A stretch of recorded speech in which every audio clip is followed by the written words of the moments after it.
Hey everyone, welcome back to the Archangel 15. Here we finally are, part 5 of the Secret Doctrine book review. I promise you this is it. 5 and we're done. I started off in the beginning of the videos talking about cosmogenesis. We've moved on to anthropogenesis. I could not possibly mention all the accumulated knowledge that I've obtained in these 1,300 pages worth of books. Please, like I said, do your own due diligence and read them yourself if you're interested. I've tried to cover the important stuff and just like skimming through it here, reading some stuff, quotes out of the book. It doesn't embrace the true magnificence of the amazing Helena Petrovna Blavatsky, like I said, fellow Ashkenazi Russian Jewish descendant from Dnipro, Ukraine. I left off talking about various civilizations that have basically turned to dust or like left abandoned.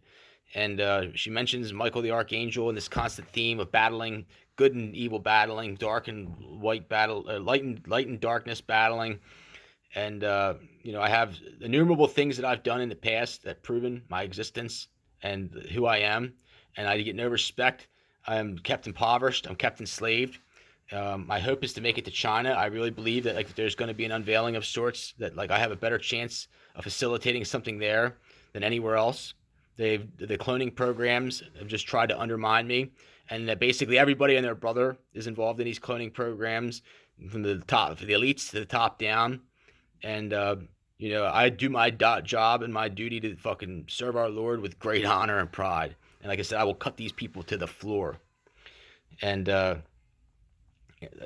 after reading this, so I'm gonna read here. And if Michael was regarded by the Christians as the conqueror of Satan, the dragon, it is because of in the Talmud, first 5 books of the Bible, apocrypha, like basically, it's I guess acknowledged by the Jews, the Muslims, and the Christians.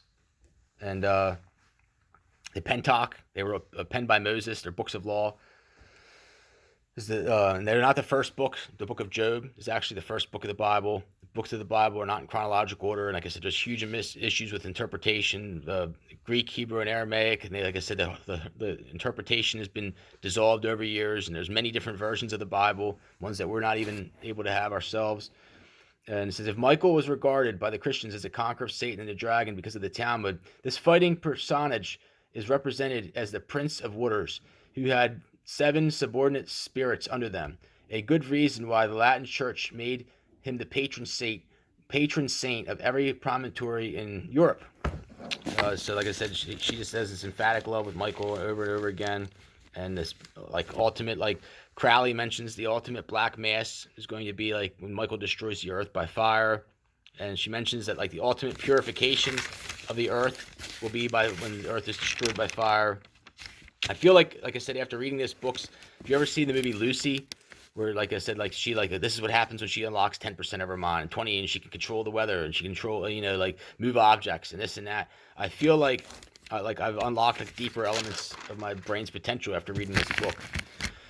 So like I said, when you start studying falls of civilizations, there's this drug called soma.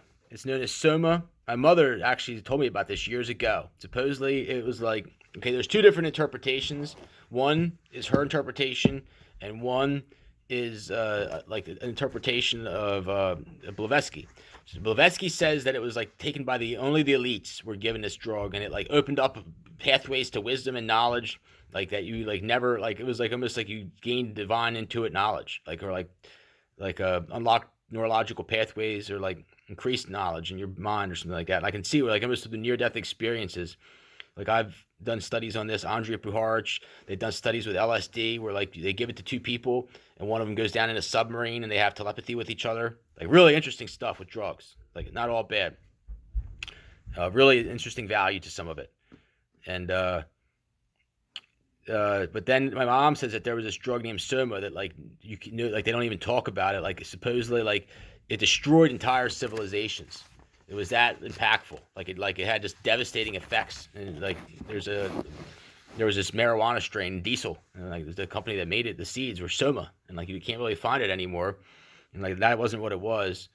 But there's like I said, and like even the Chinese have learned through like thousands of years, like the impact, like they've seen entire civilizations wiped out with opiates, with like the opium trade. like destroyed entire civilizations. So really interesting. Just mentioned Soma. Like I've been looking. I don't even know if you can search on the internet for it. There's like this salvia similar to it, that, like other civilizations had. She mentions like that the Zionists sort of like the drag. Like I basically I correlate that like people automatically think in the Bible that China is the dragon. I don't think China is the dragon.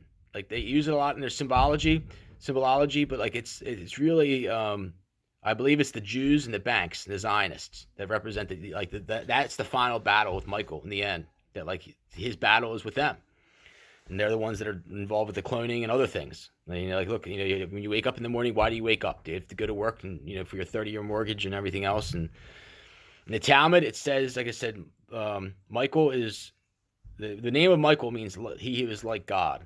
Let's put that out there as well. And like I said, she mentions this again. The devil is not a person, but a creative force of God. I do agree with that. Again, the free will emphasis. And at this point, I stopped.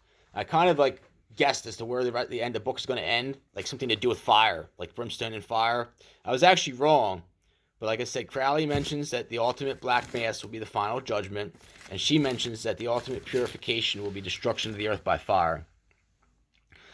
And she mentions that rabbis hated Christianity so much that like there was supposedly prophecy in Genesis and other books where they talked about a virgin birth that was going to occur. And they like did not they like cut pieces out of Genesis that involved this, like that Moses was going to pen and like other things. Another part is in the book of Daniel. There's this prophecy of Gabriel that's sealed. I truly believe it says that the Jews are not going to be all the ones to inhabit the 144,000 in the second third temple. I mentioned in the past how she mentions that the second temple with Solomon was not real. It was like a confabulation. And then she mentions also the plurality, like almost like the dichotomy or like connection between Jehovah and Michael. So God has many names. She gets into the swastika and like deeper symbols, and you can see here like she mentions a cross, and she says it's actually like an Egyptian symbol. The swastika she goes into over and over again. I mentioned before that like the earliest one known to man was found in Ukraine near Belarus. 9,000 years BC or 9,000 years ago or something like that. You can look it up. I've talked about it in the past. I have it posted in links. I don't get too much into that anymore, given the nature of everything that's going on in this crazy world.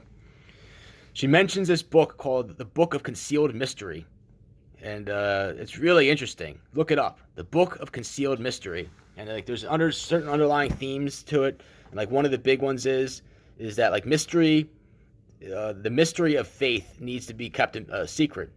Or the true meaning of faith needs to be kept a secret because like it would like spoil some type of bigger purpose like in the end. And I think that like that's why I'm here, like the unveiling of sorts. Like basically it would have like it needed to be concealed for the ultimate unveiling in the end. And like the Bible talks about it, this increase in knowledge. And I think we're there. And I also think that we're in the tribulation. I truly believe that like you look at the worldly events going on, I believe that we're deep in the tribulation. Not even debated.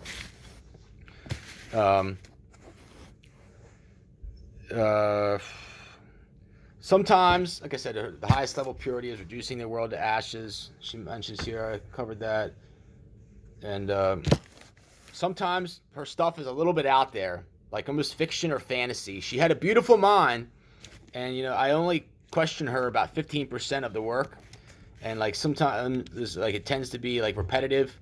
And like she's a little bit just deep, and then okay, so like I'm reading this, and like it's funny how like I took my time reading this whole entire book, and like it was almost like by chance, and like right the day that the earthquake in Turkey happened, this came up. It says Fenach and Enoch, symbol of a secret cycle and initiation, and by the Turks, lives 1,000 years after which kindling a flame.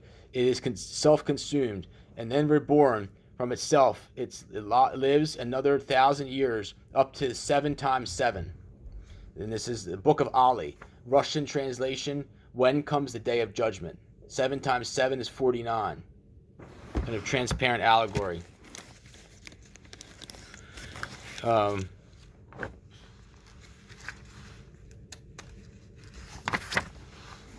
Okay, so then she mentions the 7 principles of theosophy. And this is really, really interesting here. The 7 principles. I'm not going to go over every one. She goes over them. 1, the divine golden man. 2, and she was the founder of the Theosophy Society. So this is getting towards the end of the book, and she's like building up to this. The inward holy body from fire and light, pure silver. Silver is very special. It's like associated with Satan and like Lucifer. It's the highest reflective metal. It's the most conductive metal. Very, very special metal, silver. Like I read all my stuff that like I started with in 2015 started with reading the book The Body Electric. This guy did studies, and like basically the silver, like they use it like almost like a TENS machine with silver electrodes. It has amazing healing abilities. Body Electric by Dr. Robert Becker and Gary Sullivan. 3, the elemental man. 4, the mercurial parasitical man. 5, the material soul-like man. 6, the passionate man of desires. 7, the solar man, a witness to the inspector of the wonders of the universe. And this also 7 fountain spirits of powers of nature. Really, really interesting, I find. 7 principles of theosophy. Okay, I mentioned this in the beginning. I'll mention it again. Like I said, she mentions in vitro fertilization, not by name, but this is in the 1800s. And if you search, it supposedly wasn't invented or it came about until the 1970s. So it's obvious that it existed in like past worlds or civilizations. And this is before, I mean, the 1800s, they didn't have cryogenic facilities. They didn't have freezers. So it makes me wonder, like, she basically talks about the marvels of things that could be done with a microscope and a dissecting knife. And like, you know, it was like almost like she knew that the possibilities were there for something further. Little did she know that it would go on to like, maybe she did know through anthropogenesis. The fact that we're talking, I mean, if there's one thing I talk about continually over and over again, it's the issues with the cloning. And it's almost like she knew that like this would be like a stumbling block of their own iniquity. It gets into the verse of Ezekiel where like it was done on purpose, like a test, and like the Chinese and others, like the Buddhists, like stay out of it. And it's like, it's really interesting. Like it's like I said, I mentioned before that I believe the Tower of Babel is a metaphoric hyperbole for like human cloning, like people trying to reach the likeness of God, not necessarily through a building. Just like Noah's Ark, I believe, was a metaphoric hyperbole for a UFO or something like that. It's probably a really cool alien concept, and it is, in my opinion, self-evident why a woman would consider artificial means of insemination a true virago. Look up the virago meaning. It's like a strong woman, like a heroine. Like it's understood why she probably, you know, she didn't want to get jammed with a cock. She probably wished she had a cock. I mean, that's my opinion. But like I said, I think the whole thing, like I said, it turned out to be a stumbling block of their own iniquity. Like it makes me wonder, like, were they killing girls and stealing their eggs and like taking them somewhere when it was cold outside, and like, you know, like royal bloodlines stealing other people's eggs that they knew that these people were special. They had, you know, like myself almost, what they do, were they stealing men's sperm and, you know, taking it when it was cold? Like it really makes you wonder, because semen can only stay out of the body for like a couple hours, realistically, and really interesting concept there, you have to admit. She had immense knowledge of geological time periods, and like I find that to be extremely interesting as well. I've been through that in geology class. Not really too cool, but really interesting. She knew, and she said that with every existence, like every subsequent root race would, like, the lesser they would become, they would relapse into savagery. And you kind of see that, like with hedonism and those other things, they would relapse into savagery. You know, sometimes I think she was like almost like drinking wine or doing something else. You know, her stuff seems to be a little bit whimsical and scattered. You know, Crowley was really concise and to the point. Her stuff is like excessively wordy, a little bit whimsical, like I said. She pushes like several ideas in like various forms, like almost contradicts herself. But like I'm not taking anything away from her. She likes to throw a bunch of concepts out there, you know, with reality and grandeur and hypothetical conjecture, and hopes that it basically figures that something's going to stick. And like I really believe that, like I said, she had like knowledge of past worlds and information, and like she took what she knew and she like she had to like bridge the gap between the known and the unknown. Like I find it to be really interesting. Like I said, she was a master at this. There's probably nobody better at this. She talks about skeletal remains that were found. She said that there was no skeleton remains that were older than 50 or 60,000 years ago, and that they were 12 to 15 feet tall. And that's how they know, because she said that they slowly morphed down. And I mentioned this before, that they had to like engineer them down because they would eat too much. Really interesting there. They found them in caves, 12 to 15 foot tall remains. She said at this point it appears that, like I said, I believe that at this point it appears that the Chinese and the Asians have secrets that they kept to themselves that are like not like even she didn't know. And like basically Greek mythology and Slavonian culture is the deepest level, like where they've been able to take all this. Like anything deeper than that, like the Chinese pyramids, for instance. I learned about them through Andrea Puharich, like godfather of parapsychology. You can look up, really interesting concept, the Chinese pyramids. They have them in Russia too, but like think before borders, before countries and so forth. And like I said, it's just really interesting. Like even the Chinese don't know much about them. Like deep secrets. That's why I want to go there so bad. The storyline is much bigger than what we're taught. Like, even in Genesis, and like Job is, like I said, the oldest book. She mentions the word alchemistical philosophers. And that's totally what I am. Alchemistical philosopher. I find it to be really interesting. She mentions, like, she starts going into about oceans destroying civilizations, mass like floods. She talks about like the Atlanteans. And like she said that alchemy basically got its, like, how many times in this channel have you heard me talk about alchemy? And she mentions that it got its birthplace in Atlantis, and she, like I said, just did an amazing job of bridging the gap. And like she talks about earthquakes. I really believe that like there was like people who had like a secret knowledge of the sacred geometry of the earth. And like if you look at the Freemason symbol, like it's almost like they put civilizations. You look at where a lot of the rich elites go. It's like places where there's going to be turbulent issues, and like the Antilles and like California coast and other places. And then, like I said, there's like meteors she talks about. The last chapter in the book is geological proofs of several submerged continents. It gets into Atlantis and other things as well. She talks about in the Alps, the North Atlantic, the Archipelago region, that there's like evidence of this. My alchemy, I like actually backed this up like immediately after reading this. Like a lot of the stuff that I've read, the alchemy concurred with it. I've heard people say in this book, Technology of the Gods by David Childress, I think his name is, the Ancient Aliens show guy. He mentions that like basically that once a civilization's population breaches the carrying capacity, it's like an ecological term, that like they step in and use nuclear weapons and they kill it. These people go underground. I really believe that there's like other buried civilizations from like nuclear war happened in past worlds, and that like there's still rich like treasure, gold, silver, all kinds of stuff buried there that haven't been discovered, like complete like bunkers essentially. Really interesting. Probably in like somewhere in like British Columbia. You've heard about the Oak Island show. She starts talking about earthquakes. The end here, kind of relevant, that implying that, or like I said, the articulate design, the seismograph, like she didn't even have seismograph information. She was just going. I mean, imagine like how long it took to hear about an earthquake. I mean, they probably only reported on big ones, years ago. She like okay, so she starts ending like at the end of the book, like she basically ends like on like a hit piece on the Freemasons. She didn't like the Freemasons, just like I don't.